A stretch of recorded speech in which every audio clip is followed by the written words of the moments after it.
بسم الله الرحمن الرحيم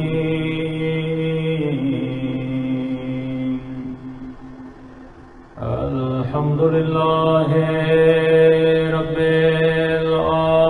العالمين الحمد لله كما هو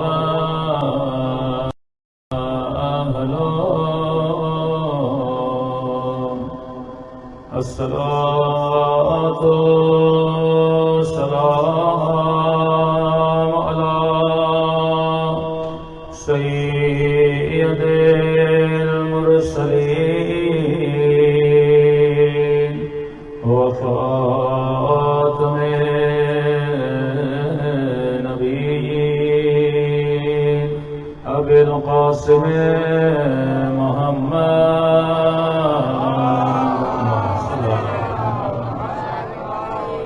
وعلى آله الطيبين الطاهرين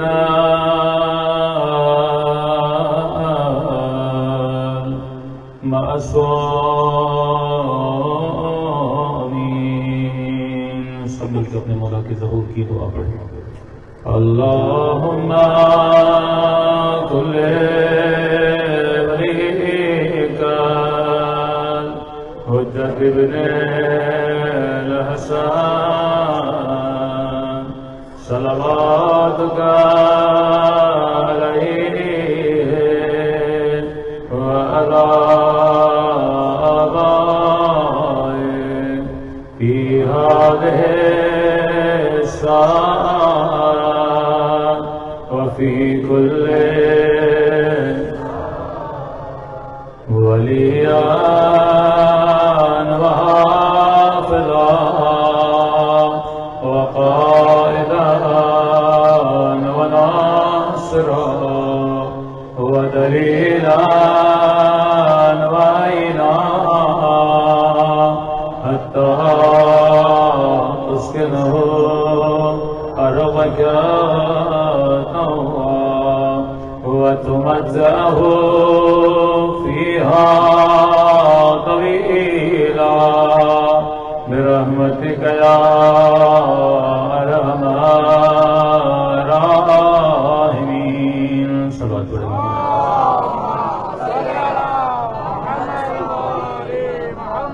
بسم الله الرحمن الرحيم رب اشرح لي صدري ويسر لي أمري واحلل عقدة من لساني يفقهوا قولي أما بعد فقد قال سبحانه وتعالى في محكم كتابه بسم الله الرحمن الرحيم وما خلقت الجن والإنس إلا ليعبدون صلوات على محمد وعلى آله دعا ہے پروردگار عالم ہم سب کی عبادتوں کو اپنی بارگاہ میں قبول فرمائیں اور جس مقصد زندگی اور مقصد عبادت کی خاطر ان مجالس میں آتے ہیں خدا ان مقاصد میں بھی ہم سب کو کامیابی نصیب فرما دے کئی مومنین نے التماس سے دعا کے لیے بولا کیونکہ مجلس کے بعد ماتم داری ہے تو ہم ابتدا میں ہی ان مومنین کے لیے دعا کرتے ہیں مومن ایوب علی راجپور صاحب خدا ان کو اولاد نیک و صالح عطا فرمائے کئی مومنین بیمار ہیں پروردگار رحمت محمد و آل محمد محترمہ سید سحر بیمار ہیں خدا ان کو صحت کاملہ عاجلہ نصیب فرمائے محترمہ ساحر والی بیمار ہیں خدا ان کو صحت کاملہ عاجلہ نصیب فرمائے جن جن مومنین نے التماس سے دعا کہا خدا ان سب کی دعاؤں کو قبول فرمائے یہاں خدمت گزار ہیں مٹھو بھائی خدا ان کے بھی توفیقات میں اضافہ فرمائے جو بھی اس فرش ذات کی خدمت کر رہا ہے خدا تمام کو اجر نصیب فرمائے اور ہم سب کو جوار معصومین میں جگہ نصیب فرمائے قبولیت کے لیے صلوات پڑھے محمد و آل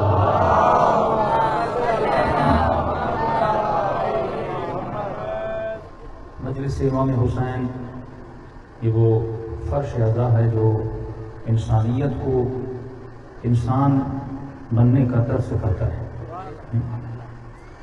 یہ ضرور نہیں کہ انسان صرف چیز کو خریدے بلکہ اس چیز کو میں نے استعمال کیسے کرنا ہے یہ بھی مجھے آنا چاہیے اگر آپ موبائل خرید کے آئیں لیکن آپ کو چلانا نہ آئے تو اس کے خریدنے کا کوئی فائدہ نہیں ہے۔ مہنگے سے مہنگا کمپیوٹر لیں لیکن اگر آپ کو چلانا نہ آئے تو پیسے بھی ضائع ہیں تو کمپیوٹر خریدنے کا کوئی فائدہ بھی نہیں ہے۔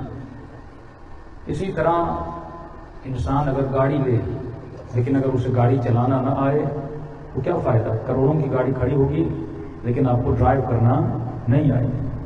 کئی ایسے مومنین ہیں جنہوں نے ڈرائیور رکھے ہوئے ہیں اور خدا نہ خاصہ ڈرائیور بیمار ہو گیا تو سمجھے بندہ اپاہج ہو جاتا ہے، گاڑی کھڑی کی کھڑی رہتی ہے لیکن اسے گاڑی چلانا نہیں آتی۔ تو صرف چیزوں کا خریدنا ضروری نہیں ہے، اس چیز کو کیسے استعمال کیا جاتا ہے اس کی تربیت بھی انسان کے پاس ہونی چاہیے۔ کہتے ہیں پاکستان میں اور انگریزی ملکوں میں بہت بڑا فرق ہے۔ انگریز نے پہلے روڈ بنائے پھر گاڑیاں منگوائیں، ہم نے پہلے گاڑیاں منگوائیں بعد میں روڈ بنانا شروع کیا۔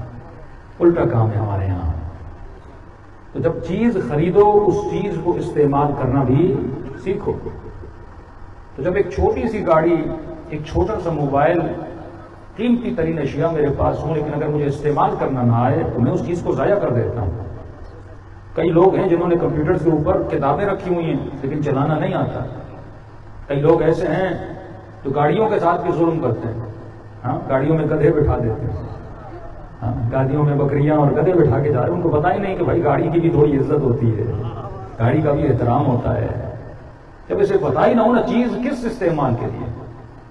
اب کئی جگہوں پہ آپ کو ایسی پکچر نظر آئیں گی کہ بندے نے فریج میں جوتے رکھے ہوئے ہیں اور وہ اس کو الماڑی کے طور پہ استعمال کر رہا ہے، اسے نہیں پتا کہ فریج کس مقصد کے لیے بنی ہے۔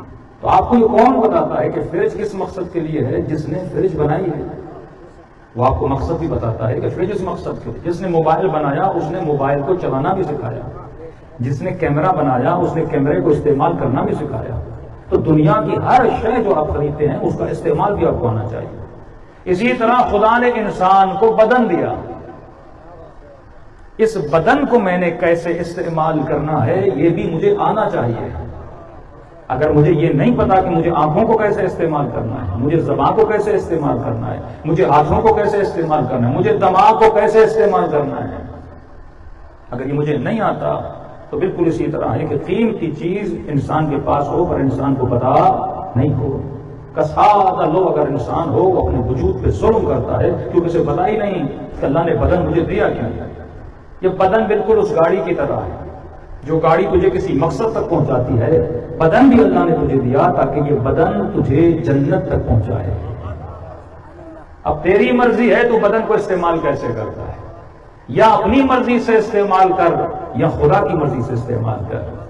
تو اپنی مرضی پہ استعمال کرے گا تو بدن کا خالق نہیں، تو بدن کا مالک نہیں۔ یہ جس کمپنی اور فیکٹری سے نکلا ہے وہ کمپنی لا الہ الا اللہ کی کمپنی ہے، وہ فیکٹری وہ ہے، وہ تجھے بتائے گی کہ اس جسم کو کیسے استعمال کرنا ہے۔ نبی مولا فرماتے من عرف نفسہ فقد عرف ربہ، جس نے اپنے آپ کو پہچانا اس نے خدا کو پہچان لیا۔ اگر تو سمجھ جائے اب اس بدن میں ہے کیا، جس طرح گاڑی میں ریس بھی ہے، بریک بھی ہے، کلچ بھی ہے، اب آپ کو پتا ہونا چاہیے مجھے کیسے چلانا ہے۔ اسی طرح اس بدن میں جذبات ہیں، اس بدن میں بھوک ہے، اس بدن میں پیاس ہے، اس بدن میں شہوت ہے، اس بدن میں لالچ ہے، اس بدن میں حرص ہے، اس بدن میں بغض ہے، اس بدن میں محبت ہے۔ اور اگر محبت اس کے وجود کے اندر ہے تو کس سے محبت کرنی ہے یہ تجھے کون بتائے گا؟ کیا مجھے اجازت ہے میں ہر کسی سے محبت کروں؟ کہ جس طرح انگریز کوئی کتے سے محبت کر رہا ہے، کوئی بلی سے محبت کر رہا ہے، انہیں پتہ ہی نہیں کہ اللہ نے یہ قلب جو دیا ہے یہ ہر کسی سے محبت کرنے کے لیے نہیں ہے۔ محبت کرو تو علی سے کرو۔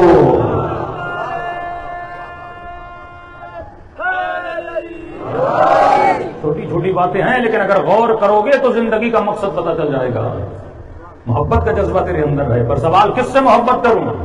نفرت کا جذبہ تیرے اندر ہے، کس سے نفرت کروں؟ بھوک میرے اندر ہے، کیا کھاؤں؟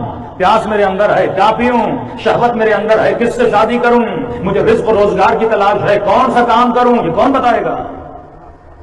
کیسے اس باڈی کو مینج کرنا ہے؟ انسان میں غصہ ہے، کس پہ غصہ کروں کس پہ نہ کروں؟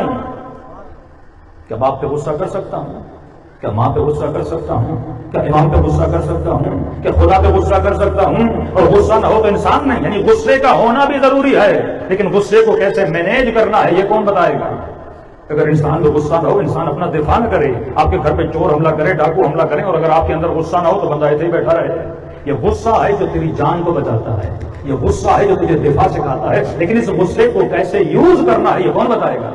محبت کس سے کرنی ہے کس سے نہیں کرنی ہے کون بتائے گا؟ وہ معاشرے جنہوں نے اپنی تربیت نہیں کی، جنہوں نے اپنی محبت کو صحیح لائن نہیں دی۔ بھائی ایک سمپل سی بات ہے، اللہ نے بارش برسائی، اتنا پانی آیا، اب اگر تو پانی کو صحیح راستہ نہیں دے گا یہ شہروں کو تباہ کرے گا، یہ فصلوں کو تباہ کرے گا، یہ مال مویشیوں کو مار دے گا، لیکن اگر تو اسے صحیح راستہ دے یہ تجھے فائدہ بھی دے گا، یہ تجھے نفع بھی دے گا۔ غصہ بھی بالکل اسی طرح ہے، اگر تو اس کو صحیح راستے پہ چلائے گا تو کربلا میں اپنی جان کو حسین پہ بھی قربان کرے گا، لیکن اگر اسے تو نے صحیح راستے پہ نہیں چلایا، یہی غصہ کسی کو قاتل زہرا بنا دیتا ہے، یہی غصہ کسی کو قاتل علی بنا دیتا ہے، یہی غصہ انسان کو توہین اہل بیت پہ آمادہ کر دیتا ہے، کیونکہ اسے پتہ ہی نہیں، ارے 70,000 منبروں سے علی کو برا بلا بولا گیا، غصہ تھا نا اس کے اندر، علی سے بغض تھا نا، تبھی دے رہا تھا، ورنہ کیوں دیتا؟ کیونکہ اسے پتا نہیں تھا یہ غصہ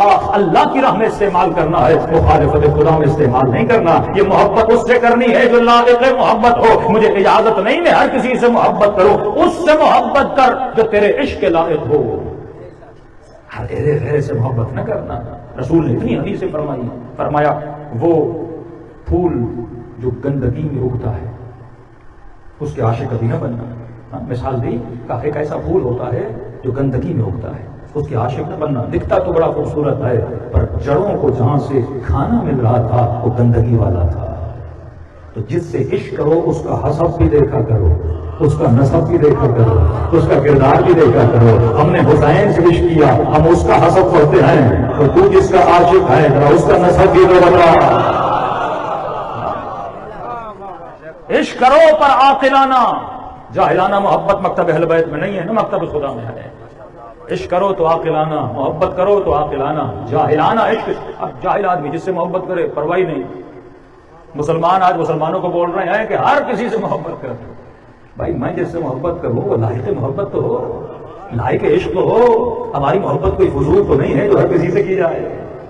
یہ محبت اس سے کروں جس سے عقل مانے گی، بندہ اس سے محبت کرے۔ ایک طرف وہ معاشرے جو گرے ہوئے معاشرے، اب ایک انگریز نے، عرب پتی تھا، اس نے اپنی ساری ملکیت اپنے کتے کے نام کر دی، بیٹوں کو نہیں دی، بہنوں کو نہیں دی، کہ مجھے کتے سے پیار ہے۔ کہ بھائی کیوں؟ کہ بیٹے مجھے چھوڑ کے چلے گئے، رشتہ دار چھوڑ کے چلے گئے، میرے تنہائی میں مجھے کون کام آیا؟ میرا کتا کام آیا۔ اگر اللہ سے عشق کرتا اور اپنی تنہائی خدا کے ساتھ گزارتا تو یہی پیسہ راہ خدا میں دیتا، لیکن کوئی کتا، کوئی بلی، کوئی سانپ پال رہا ہے، کوئی شہد پال رہا ہے۔ اب ایک دن آئے گا یہ کوکروچ بھی پالنا شروع کر دیں گے، چھوٹی سی رسی کوکروچ کو باندھیں گے اور اپنے پیچھے پیچھے چلاتے ہوئے آئیں گے۔ یہ معاشرے اس طرف جا رہے ہیں۔ حسین تجھے صحیح محبت کی طرف لانا چاہتا تھا کہ آؤ کربلا میں دیکھو شبر نے کس سے محبت کی، یزید نے کس سے محبت کی، ابن سعد نے کس سے محبت کی، ان کی محبتوں نے انہیں تباہ کیا۔ اور آؤ دیکھو حر نے کس سے محبت کی، حبیب نے کس سے محبت کی، عباس نے کس سے محبت کی، زینب نے کس سے محبت کی، اور حسین نے کس سے محبت کی۔ ارے محبت تجھے فنا بھی دیتی ہے، بقا بھی دیتی ہے۔ عاشق اس سے بنو جو تجھے بقا عطا کرے۔ ورنہ دنیا کی محبت کرو کوئی بات نہیں، لیکن اس محبت میں نہ وفا ہے نہ بقا ہے۔ دو جملے، نہ وفا ہے نہ بقا ہے۔ اب بندہ بیوی سے محبت کرے اچھی بات ہے، لیکن بیوی کب تک وفا دیتی ہے؟ جب تک بندہ زندہ ہے۔ دنیا سے کیا وفا ختم، اس میں فنا بھی ہے۔ کب تک ساتھ رہے گی یا کب تک شوہر ساتھ رہے گا؟ 60 سال، 50 سال، 70 سال، اس میں کوئی وفا نہیں ہے۔ محبت و عشق حقیقی اس سے کیا کرو جو ہمیشہ تیرے ساتھ رہے، اور ہمیشہ ساتھ رہنے والی ذات پروردگار عالم کی۔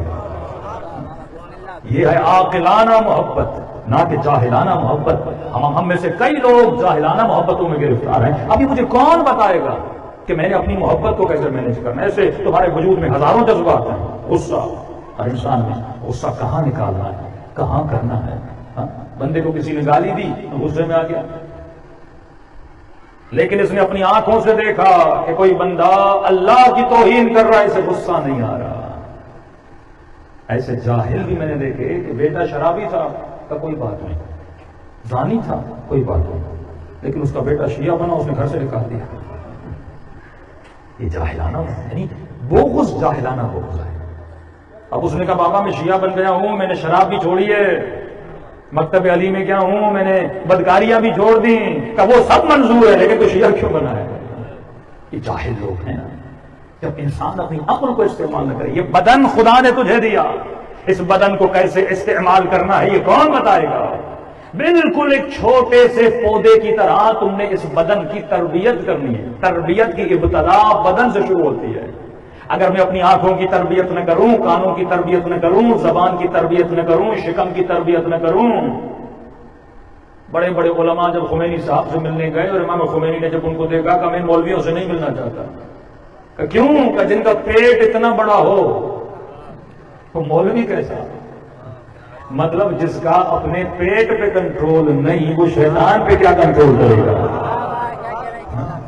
سمپل سی بات ہے نا۔ مطلب میرے بدن پہ کنٹرول نہیں ہے، پیٹ اپنی مرضی سے بڑھ رہا ہے، آنکھیں اپنی مرضی سے دیکھ رہی ہیں، کانوں کو جو دل میں آیا سن رہے ہیں، زبان سے جو من میں آیا بندہ بول رہا ہے، اعضائے نکاح جہاں دل کرے بندہ شہوت کو پورا کر رہا ہے۔ تو مولا فرماتے ہیں تجھ میں اور حیوان میں کوئی فرق نہیں ہے، کیونکہ حیوان جب کرتا ہے تو سوچتا نہیں ہے، انسان جب کرتا ہے تو سوچتا ہے۔ میں لشکر یزید میں جا رہا ہوں یا لشکر حسین میں جا رہا ہوں، اسی فکر کی وجہ سے تو انسان ہے۔ ابھی مولا نے فرمایا من عرف نفسہ فقد عرف ربہ، جس نے اپنے آپ کو پہچانا اس نے اپنے خدا کو پہچان لیا۔ یہ چھوٹے چھوٹے آپ کے بچے اللہ کی سب سے بڑی امانت ہے۔ بچے تو ہیں لیکن سمجھو قرآن کے بعد اہل بیت کے بعد اگر سب سے بڑی امانت خدا کسی کو دیتا ہے اس کی اپنی اولاد ہے۔ اب رسول خدا کی اتنی سخت ترین حدیث ہے کہ مسلمان سنے تو اس کا وجود کانپنا چاہیے۔ کیا فرماتے ہیں؟ فرماتے ہیں جس بندے نے اپنے اولاد کی تربیت نہیں کی، جس باپ نے اپنی بیٹی کی تربیت نہیں کی، جس مومن نے اپنے بچے کی تربیت نہیں کی اور تربیت نہ کرنے کے نتیجے میں وہ شرابی بنا، وہ بدکار بنا، وہ راشی بنا، وہ گالم گلوچ والا بنا، وہ نشے کی طرف چلا گیا، وہ گندگیوں کی طرف چلا گیا، اب اس کا ناطہ نماز سے نہیں ہے، اس کا ناطہ مجلس سے نہیں ہے، یہ مختلف بدکاریوں میں مبتلا ہے۔ فرماتے ہیں جب اس کی نسلیں ایسی ہو جاتی ہیں تو بچہ اگر برا ہو تربیت نہ کرنے کے نتیجے میں وہ خود بھی گناہ کر رہا ہے اور گناہ ماں باپ کے نامۂ اعمال میں بھی جا رہا ہے۔ یعنی اگر یہ دنیا سے چلا گیا عالم برزخ میں خدا اس پہ آزاد کرے گا، کہے گا پروردگارا میں نے تو کوئی گناہ نہیں کیا۔ اللہ کی آواز آئے گی تو نے گناہ نہیں کیا لیکن میں نے تجھے ایک امانت دی تھی بیٹے کی صورت میں، بیٹی کی صورت میں، آج وہ معاشرے میں گناہ کر رہا ہے، سزا میں تجھے دوں گا کیونکہ تو نے اسے صحیح تربیت نہیں دی تھی۔ کیوں فرمایا جس باپ نے اپنی بیٹی کی شادی مال کی خاطر، دولت کی خاطر، دنیا داری کی خاطر، قوم پرستی کی خاطر، قبیلے کی خاطر کسی ایسے بندے سے کرا دی جو اسے پتا تھا یہ بدکار ہے، اس کے دل میں خوف خدا نہیں ہے، یہ عابد و زاہد نہیں ہے، یہ اللہ کی مخالفت کرتا ہے۔ فرمایا جب یہ ایسی جگہ پہ بیٹی کی شادی کرائے گا اللہ کا حکم آئے گا جب یہ مر جائے اس کے نام اعمال میں لکھو اس نے بیٹی کی شادی نہیں بلکہ اپنے ہاتھوں سے اپنی بیٹی کا قتل کر دیا تھا۔ من قتل نفسا بغير نفس او فساد في الارض فكانما قتل الناس جميعا ومن احياها فكانما احيا الناس جميعا، جس نے ایک انسان کو زندگی دی پوری کائنات کو زندگی دی۔ کہ مولا ہم کسی کو زندگی دے سکتے ہیں؟ کہ مراد یہ جس نے ایک انسان کو ہدایت دی، جس طرح تو ایک کو ہدایت دیتا ہے ہدایت پہ مراد حیات ہے، اسی طرح جب تو ایک انسان کو گمراہ کرتا ہے قتل الناس جميعا تو پوری کائنات کو گمراہ کر رہا ہے۔ تو اگر بیٹی کی شادی کسی بدکار سے کراؤ گے اس کی نسل کو تباہ کرو گے، جب ایسے انوائرمنٹ اور ماحول میں جائے گی اس کی زندگی بھی تباہ، اس کے بچوں کی زندگی بھی تباہ۔ تو ہماری نگاہ مال دنیا پہ تو ہوتی ہے لیکن نسل کی تربیت پہ نہیں ہوتی۔ آؤ کربلا میں دیکھو حسین نے عباس کی کیسی تربیت کی ہے، اکبر کی کیسی تربیت کی ہے، قاسم کی کیسی تربیت کی ہے۔ آؤ دیکھو علی نے قمبر کی کیسی تربیت کی ہے، رسول نے بلال کی کیسی تربیت کی ہے، سیدہ نے فضہ کی کیسی تربیت کی ہے۔ یہی تو تربیت کا نتیجہ تھا کہ یہودی ایک دن بھی علی کے ساتھ گزار لے وہ اسلام کا کلمہ پڑھنے کے لیے تیار ہو جاتا تھا. یہی اخلاق مصطفیٰ تھا جس نے سلمان کو سلمان بنایا, جس نے بلال کو بلال بنایا. اگر تو اپنے بچوں کی تربیت میں کرے تو تیرے نام اعمال میں لکھا جائے گا کہ اپنی اولاد کا قاتل بنا. اب حدیث سننا, اتنی سخت حدیث ہے رسول خدا کی. آج ہر مومن کے اندر شیعہ تبرہ کرتا ہے, شیعہ تولا کرتا ہے. اب سنو رسول خدا کیا فرماتے ہیں. فرماتے آخری زمانے کی جو میری امت ہوگی, آخری زمانے کے جو ماں باپ ہوں گے مسلمانوں کے, فرمایا یہ اپنے بچوں کی صحیح تربیت نہیں کریں گے, اور تربیت نہ کرنے کے نتیجے میں ان کی اولادیں گمراہی کی طرف جائیں گی, اور جب وہ گناہ کریں گے تو وہ گویا آخری زمانے کے بچے اور ان کے والدین اپنے عمل سے مجھ رسول پہ تبرہ کر رہے ہوں گے. آج کوئی سوچ سکتا ہے رسول پہ تبرہ کرے؟ الیاذ باللہ. فرمایا اپنے عمل سے میرے اوپر تبرہ کریں گے. اگر کوئی خود کو شیعہ کہے پر اولاد کی تربیت نہ کرے, تمیز نہ سکھائے, ادب نہ سکھائے. بھائی اتنا بڑا شہر ہے, شیعہ سنیاں رہتے ہیں, مقام فخر یہ ہے بھائی ایک مارکیٹ میں 4 دکانیں ہیں, مثلا ایک شیعہ کی 3 دوسرے مسلمانوں کی. کیسے پتا چلے ایک دکان شیعہ کا ہے؟ علم سے نہیں, کپڑوں سے نہیں. مولا فرماتے اگر کسی محلے میں بھی تیرا گھر ہونا تو لوگوں سے پوچھا جائے نا آج میں فقیر ہوں, کس کے طرف پہ جاؤں مجھے خیرات ملے گی؟ سب علی والے کے گھر کی طرف اشارہ کریں. کوئی پوچھے نا یہ 4 دکانیں ہیں مثلا سنہار کی, میں کس سے جا کے سونا لوں؟ تو لوگ بولے وہ علی والے کی دکان ہے, وہ ملاوٹ نہیں کرتا, وہ دھوکہ دہی نہیں کرتا, وہ جھوٹ نہیں بولتا, اس کی دکان پہ جاؤ. پہلی مجلس میں نے کہا تھا نا کہ امام زمانہ ہے کہ موچی کی دکان پہ جاتے تھے. موچی تھا لیکن ہفتے میں 2 مرتبہ حجت خدا اس کی دکان پہ جا رہے ہیں. کیوں؟ واقعہ میں نے شاید بیان کیا آپ کی خدمت میں کہ مولا جیسے بیٹھے موچی کے پاس 3 جوتے آئے اور ان کو بولا میں سیتا ہوں, جلدی لے کے چلے جانا. اب امام آئے, امام نے جوتا اتارا, کہ موچی میرے جوتے کو سیو. اس نے کہا مولا پہلے 3 سیلوں پھر آپ کا سیتا. پھر کہا موچی میرے جوتے کو سیو. کہ مولا ان کو وعدہ دیا ہے وہ آئیں گے پھر آپ کا سیتا ہوں. تیسری بار کا موچی میرے جوتے کو سیو. موچی کھڑا ہوا, مولا کو اپنے سینے سے لگایا. کہ مولا آپ نے تو فرمایا تھا جو وعدے پہ وفا نہ کرے اس کا دین نہیں ہوتا. مولا مجھے آزما رہے ہیں کہ میں وعدے پہ وفا کرتا ہوں کہ نہیں کرتا. مولا میں آپ کے فرمان پہ عمل کر رہا ہوں. امام نے کہا تبھی تو میں تیری دکان میں ہفتے میں 2 مرتبہ آتا ہوں. تو واقعاً شیعہ ابا عبداللہ ہے, کیونکہ تو نے اپنی صفات سے بتایا, تو نے اپنے کردار سے بتایا, تو نے اپنے اخلاق سے بتایا. دنیا تر سے آپ کے ساتھ کاروبار کرنے کے لیے ترسنا چاہیے دنیا کہ بھائی شیعہ قوم کے جوانوں کے ساتھ کام کیا کرو. ان میں فصاحت و بلاغت و سخاوت و عیب نہیں ہوتے, یہ کردار کے پاک ہوتے ہیں, رفتار کے صاف ہوتے ہیں. یہ کب ہوگا, ہم اس مقام پہ کب پہنچیں گے؟ ابتدا اس بدن سے ہے, جب تک اپنی تربیت نہیں کرو گے. کل میں نے عرض کیا کہ انسان درخت نہیں پر درخت کے کمالات کو رکھتا ہے, پتھر نہیں پر پتھر کے کمالات کو رکھتا ہے. انسان حیوان نہیں پر حیوانی کمالات کو رکھتا ہے. اب انسان کیا ہے بچے کو بھی یاد ہونا چاہیے. تعریف انسان یہ ہے کہ انسان لامحدود تربیت پانے کی صلاحیت رکھتا ہے. میں نے ایسی مذاق میں ایک مثال دی تھی کہ گدھے کو ڈاکٹر کے گھر پہ چھوڑو 10 سال کے بعد بھی آؤ گے, گدھا گدھا رہے گا, اس میں تربیت پانے کی صلاحیت نہیں ہے. ایسا نہیں کہ وہ کالج میں اگر کھڑا ہو جائے تو آدھا لکھنا پڑھنا سیکھ جائے, نہیں, کیونکہ وہ حیوان ہے اور حیوان میں سیکھنے کی صلاحیت نہیں. تھوڑی بہت ہوتی ہے, جیسے طوطا لاؤ لفظ سکھاؤ 2000 ورڈ سیکھ لیتا ہے. اب یہ نہیں وہ پورا قرآن نہج البلاغہ کا حافظ بن جائے, یہ صلاحیت اس میں نہیں. اور جو سکھاتے بھی ہو نا اس سے بھی وہ کچھ سیکھتا نہیں ہے, وہ رٹا مارتا ہے. مثلا شیر کو جب سرکس میں لے جاتے ہو تو یہ نہیں وہ سیکھتا ہے, نہیں, اسے ایک لالچ دی جاتی ہے, اس کے اندر بھوک ہے, اسے بتایا جاتا ہے یہ کام کرو گے تو آدھا کلو گوشت ملے گا, پھر یہ کرو گے تو 1.25 کلو گوشت ملے گا. وہ گوشت کے چکر میں کر رہا ہوتا ہے, اسے بھی نہیں پتا میں کیا کر رہا ہوں, بس کرتا جاتا ہے. جیسے آپ نے بیل دیکھا ہوگا پچھلے زمانے میں تیل نکالنے کے لیے واڑے ہوتے تھے, ان کی آنکھیں بند کر دیتے تھے بیل کی, اب وہ گھومتا رہتا تھا. شیطان ہمیں ایسے گھماتا رہتا ہے, بندے کو اپنے گرد گھماتا رہتا ہے. اب وہ جیسے اس بیل کی آنکھیں کھولتے تھے وہ دیکھتا تھا 8 گھنٹہ میں چلاؤں اور وہیں کا وہیں کھڑا. ایسا انسان اس کو دھوکہ دیتا تھا. اب جب اس نے دھوکہ کھایا اگلے دن پھر نہ آئے, پھر اگلے دن آتا ہے, پھر پٹی باندھو, پھر گھوم, پھر جب پٹی کھلتی ہے غصے میں آتا ہے. وہ بھی حیوان تھوڑا بہت غصے میں تو آتا ہے, مجھے تو وہیں کا وہیں کھڑا رکھا, انسان نے تو مجھے چکما دے دیا. یہی کام ہمارے ساتھ شیطان کرتا ہے, یہی کام ایگزیکٹ. وہ اپنی غلطی سے سیکھتا نہیں ہے. یہ حیوان کا وجود ایسا ہے، وہ نہیں سیکھتا، اس کے اندر سیکھنے کی صلاحیت نہیں ہے. اب اگر انسان بھی یہی کرنے لگے، اتنے سخت جملے مولا فرماتے ایک بندے سے ایک بار دھوکا کھاؤ، چلو ٹھیک ہے انسان غلطی کرتا ہے، دوبارہ دھوکا کھاؤ، چلو انسان غلطی کرتا ہے، اگر تیسری بار اسی سے دھوکا کھاؤ تو تجھ پہ علی اور خدا کی لعنت. مطلب تو نے کچھ سیکھا ہی نہیں، تمہارے اندر سیکھنے کی صلاحیت ہی نہیں ہے. کیوں فرمایا جس کا آج اس کے کل سے بہتر نہیں وہ ملعون ہے، ملعون ہے. مطلب جو بہتری نہیں لا رہا، ڈے بائی ڈے تم اپنے وجود کو اپ گریڈ نہیں کر رہے، علوم اہل بیت سے فائدہ نہیں لے رہے، تمہارے اندر ترقی نہیں آ رہی، ویسے کہ ویسے ہو جیسے 10 سال پہلے تھے. جسم بھی انسان کا بدلتا ہے، بال سفید ہو جاتے ہیں، جسم بوڑھا ہو جاتا ہے، کمر جھک جاتی ہے، گھٹنوں میں تکلیف ہونا شروع ہو جاتی ہے، لیکن تیری روح ویسی کی ویسی. نہ اخلاق بدلا، نہ کردار بدلا، نہ رفتار بدلی. کہ یہ حیوان ہے اور اس میں اور حیوان میں کوئی فرق نہیں ہے. ملعون ہے وہ ملعون ہے جس کا آج اس کے کل سے بہتر رہی. اپنا جملہ بڑا پیارا فرمایا مومن کے لیے ہر وہ دن عید کا ہے جس دن وہ گناہ نہ کرے. ہر دن اس کے لیے عید ہے جس دن وہ اللہ کی مخالفت نہ کرے.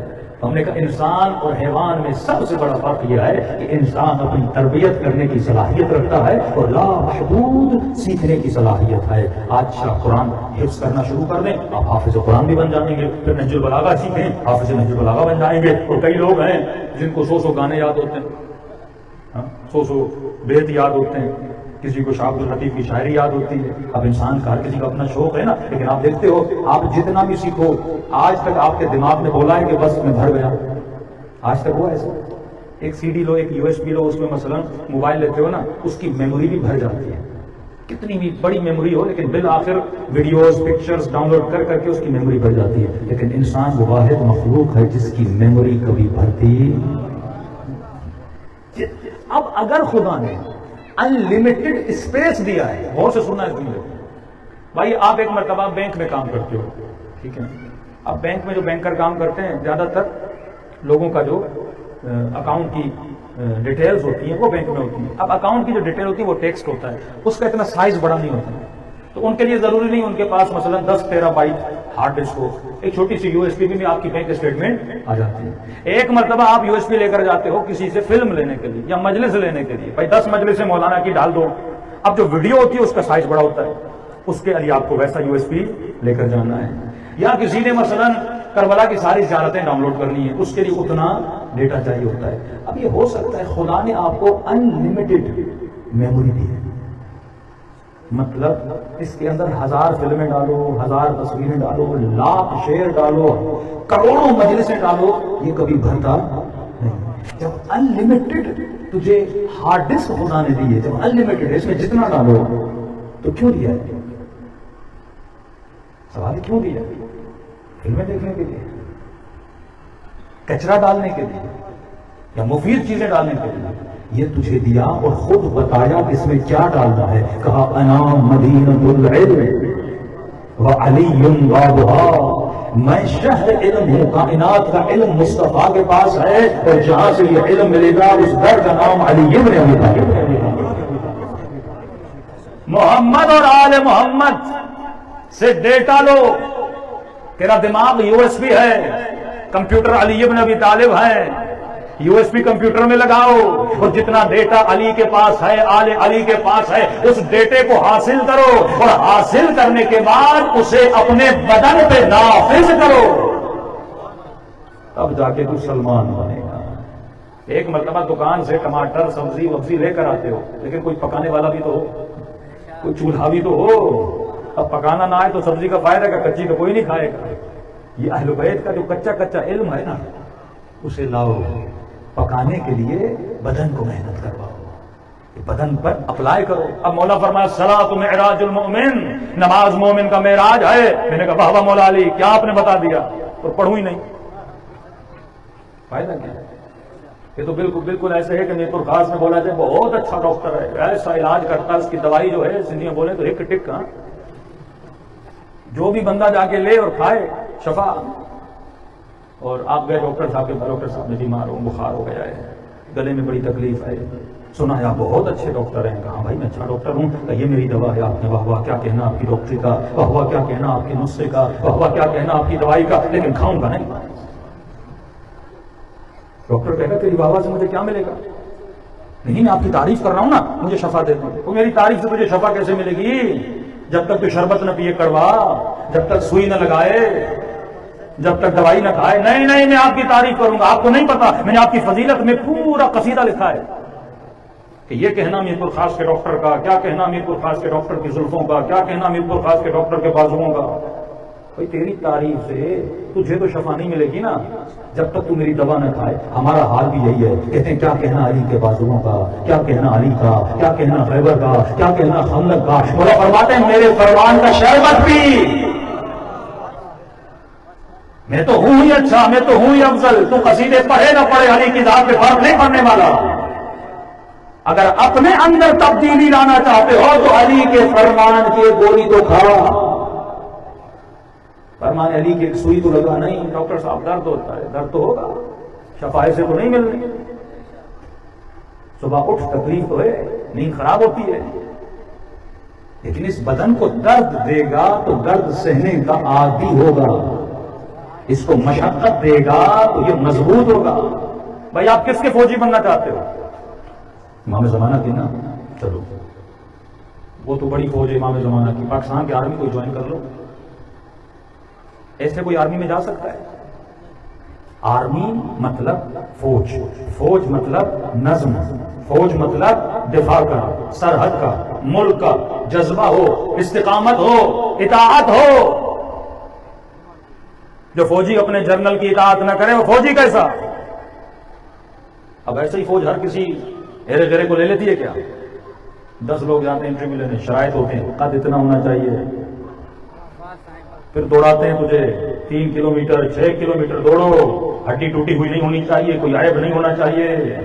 پھر فزیکل فٹنس, جب وہاں سے بندہ پاس ہو جاتا ہے, پھر مینٹل فٹنس, وہاں سے بھی بندہ پاس ہوتا ہے, پھر داخلہ ملتا ہے فوج میں. اب ٹریننگ شروع ہوتی ہے. صلوات پڑھے محمد والے محمد.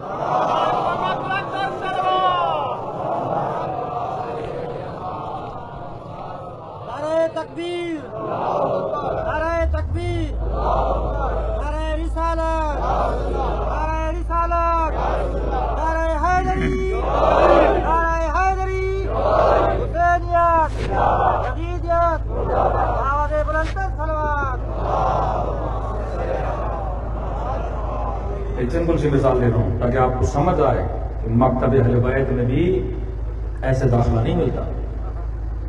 پہلے فزیکل فٹنس, پھر مینٹل فٹنس, پھر جب داخلہ ہو جاتا ہے اب اصل ٹریننگ شروع ہو جاتی ہے. کئی لوگ ساری چیزیں پاس کرنے کے بعد جب فوج میں جاتے ہیں 2 مہینے کے بعد بھاگ کے واپس جاتے ہیں. نظم, استقامت. اگر تیرے اندر نظم نہیں, نماز نظم پیدا کرنے کے لیے, نماز بندے کو فوجی بنانے کے لیے, عبادت ضبط پیدا کرنے کے لیے, روزہ استقامت پیدا کرنے کے لیے, کہ جب ان کی ٹریننگ ہوتی ہے ان کو 1 ہفتہ چھوڑ دیتے ہیں جنگلوں میں, کھانا نہیں, پانی نہیں, تھوڑا سا پانی دیا تھا, 1 ہفتہ سروائیو کرنا ہے. کبھی جنگ ہو جائے تو بھوک کو برداشت نہ کر سکو, پیاس کو برداشت نہ کر سکو. وہ فوجی کیسا جو سرحد پہ اکیلا رہ جائے اور چھوڑ کے بھاگ جائے؟ نہیں, کھڑے رہو, ڈٹے رہو, گولی لگے تو کھاؤ, سرحد کی عبادت کرو. وہاں فزیکل فٹنس دیکھی جاتی ہے, علی کے دربار میں روحی فٹنس کو دیکھا جاتا ہے. ہر بندہ آ جائے گا ولایت کے میدان میں, نہ آنکھوں پہ کنٹرول, نہ شکم پہ کنٹرول, نہ زبان پہ کنٹرول. نہیں, انما یتقبل اللہ من المتقین قد افلح المؤمنون. ایک بھی قرآن کی آیت نہیں جس میں خدا بولے قد افلح المسلمون, مسلمان کامیاب ہے. نہیں, مومن کامیاب ہیں.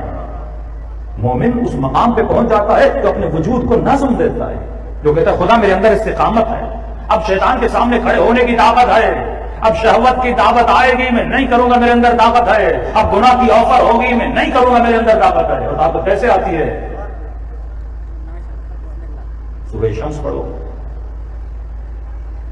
زکاہا, جس نے اپنا تزکیہ کیا. سارے فوجی سو رہے ہوتے ہیں, اچانک الارم بجتا ہے 5 بجے, اٹھو. کتنی بھی نیند ہو سارے اٹھ جاتے ہیں. 4 منٹ ہیں, نہا لو. مور دین دیٹ نہیں, سزا ملے گی. 4 منٹ میں نہایا جاتا ہے، 5 منٹ میں ڈریس پہنو، اتنے کلومیٹر دوڑو۔ پھر ان کو ان کی عزت نفس کو مجروح کیا جاتا ہے۔ فوج کی مثال دے رہا ہوں، عزت نفس، جو اوپر والا آفیسر ہوتا ہے وہ نیچے والے فوجی کو ذلیل کرتا ہے، کبھی کہتا ہے نیچے سو جا، کبھی کہتا ہے یہ سزا دے، کبھی کہتا ہے وہ سزا دے، کہ دیکھتے ہیں اس کے اندر صبر کتنا ہے، پیشن کتنا ہے۔ ایسا تو نہیں اس نے 2-3-4 جملے بول دیے اور یہ غصے میں آ کے اپنے افسر کو تھپڑ مار دے، اسی کو کہیں گے فوج سے نکل جا۔ صبر سکھا، شاید کبھی باپ تجھے سزا دے، کبھی برا جملہ بولے، کبھی تجھے تھپڑ مارے اور تو بھی جوانی کے جوش میں ہے، کہیں ایسا تو نہیں باپ کے سامنے کھڑا ہو جائے۔ اس مکتب میں عباس والا ضبط چاہیے، صبر عباس۔ کربلا کی فوج کو دیکھو، رہبر حسین ہے، سپاہی عباس جیسے، اکبر جیسے، قاسم جیسے، علی اصغر جیسے۔ کیا اطاعت ہے بیویوں کی، یہ مکتب اطاعت کا مکتب ہے۔ اس مکتب میں بندہ امام کے سامنے کھڑا ہو جائے کہ مجھے یہ پسند نہیں، تیری پسند کی اوقات کیا ہے۔ اگر اس مکتب کا فوجی بننا ہے تو اپنے وجود میں مقام تسلیم کو لاؤ۔ فرمایا رضا و تسلیما لامر حسین، اللہ کا فوجی ہے، فرمایا تیری رضا پہ راضی ہے اور تیرے امر کے سامنے تسلیم کے ساتھ کھڑا ہے۔ ہماری اپنی مرضی نہیں، اے خدا جو تیری مرضی وہ حسین کی مرضی۔ ابراہیم کو آگ میں پھینکا جا رہا ہے، جبرائیل نے کہا ابراہیم خدا سے مدد مانگ، کہ جبرائیل تجھے پتا ہے کہ خدا کو نہیں پتا، اس میں ابراہیم آگ میں جا رہا ہے۔ اگر اسے چلنا پسند ہے تو ابراہیم کو چلنا پسند ہے، اگر وہ بچانا چاہتا ہے تو ابراہیم بچ جائے گا، بس جس پہ وہ راضی اس پہ ابراہیم راضی۔ کربلا سے مولا چلے یہی جملے کہتے گئے کہ اگر خدا یہ دیکھنا چاہتا ہے حسین کربلا جائے، شہید ہو، میری بہنیں اسیر ہو، تو حسین اس کی رضا پہ راضی ہے، چنو چرا نہیں کیا۔ اور اتنی مصیبتوں کے بعد یہ اظہار محبت سیدہ زینب کا خدا کے ساتھ کہ فرمائے ما رأیت الا جمیلا، زینب نے حسن کے علاوہ کچھ نہیں دیکھا۔ ہم جب بیمار ہوتے ہیں نا، مصیبتیں آتی ہیں تو زبان سے کتنا بھی بولیں الحمدللہ، لیکن دل میں بولتے ہیں اللہ تو نے میرے ساتھ بھی کیا۔ جوان بیٹا مر جائے، جوان بیٹی مر جائے، بندہ بیمار ہو جائے، کینسر ہو جائے، ہاں زبان سے بولتا ہے الحمدللہ، لیکن وہ الحمدللہ بھی ایسے بولتا ہے کہ خدا بھی سمجھ جاتا ہے تو الحمدللہ نہیں بول رہا، تو بڑا غصے میں بول رہا ہے۔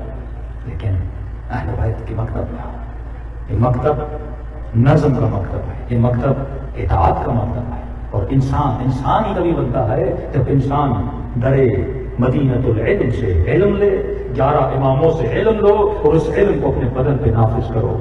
ایک بوڑھی خاتون میرے ساتھ امام موسیٰ کاظم علیہ السلام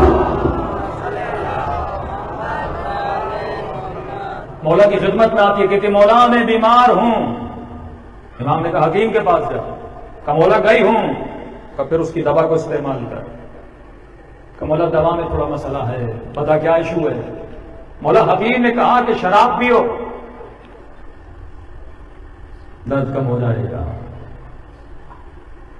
تو امام نے کہا، تو حکیم نے کہا ہے کرو۔ کہ مولا مجھے آپ کی مرضی کو جاننا ہے،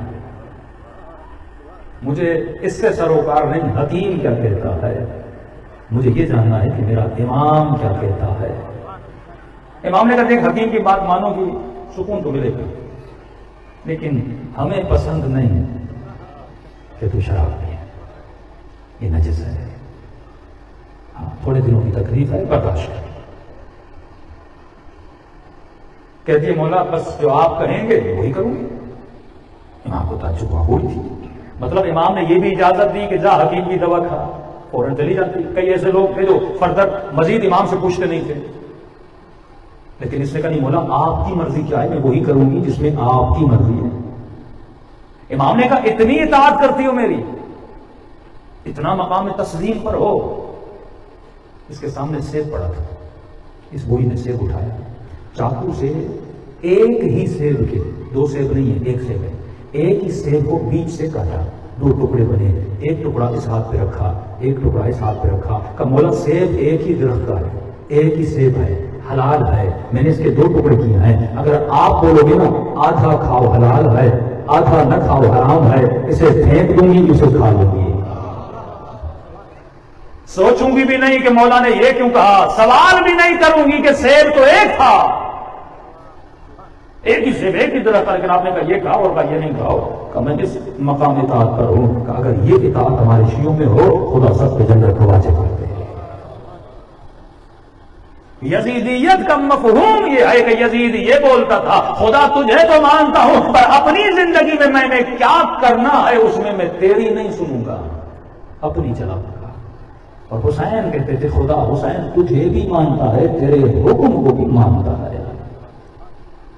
آج جوانوں کے ذہنوں میں یہی ہے، آج علی کے ماننے والوں کی کمی نہیں، آج حکم علی کے ماننے کی کمی ہے۔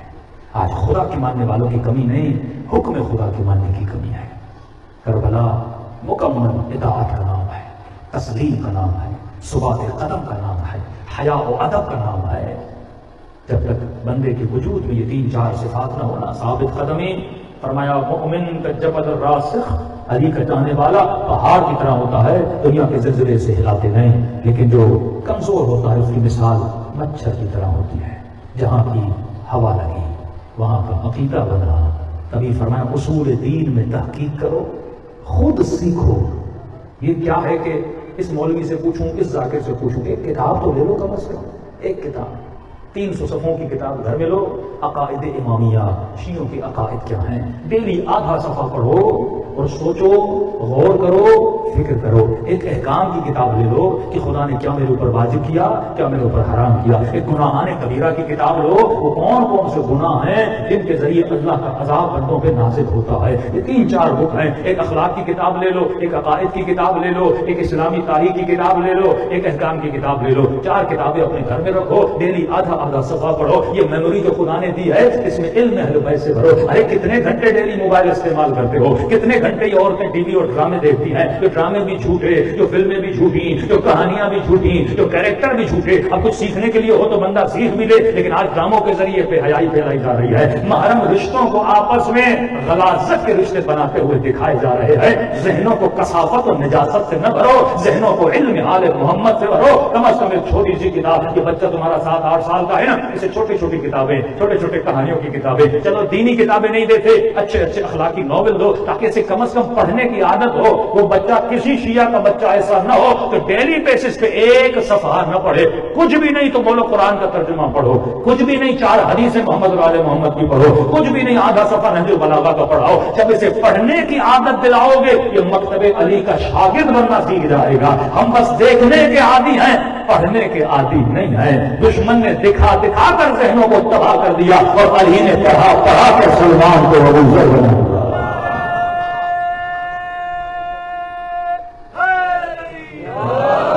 الحمدللہ شیعہ قوم کو سننے کی عادت بہت ہے۔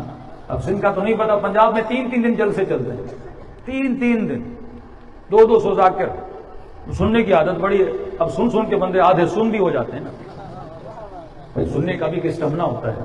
3 دن تم جلسے کراؤ گے، مجھے اس بات پہ بڑا غصہ آتا ہے۔ کئی جگہوں پہ جاتے ہیں 4 مولوی بلائے ہوئے ہیں، کہ کیا ضرورت ہے 4 مولوی بلائے؟ ہاں ہم کہیں ایسی جگہ جائیں جہاں ایک بھی مولوی نہیں ہے، تم نے 4 کو ایک جگہ پہ جمع کیا ہوا، فائدہ کیا ہے؟ بس یہ کہ 4 بڑے لوگ آ جائیں، میری واہ واہ ہو جائے۔ یعنی عقل بندے کی یہ نہیں کہ مجلس بھی ریاکاری کے لیے کروا رہا ہے۔ انسان بولا خود کو پہچانو، اپنی ضرورتوں کو پہچانو۔ میکسیمم انسان 2 گھنٹہ سنے گا، اس سے زیادہ تو آدمی کو نہیں ہوتی، اور سنتا تو ہے لیکن ایک کان سے نکلتا ہے پھر دوسرے کان سے ختم ہوتا جاتا ہے، تو اس بات کا اثر بندے پہ نہیں ہوتا جس میں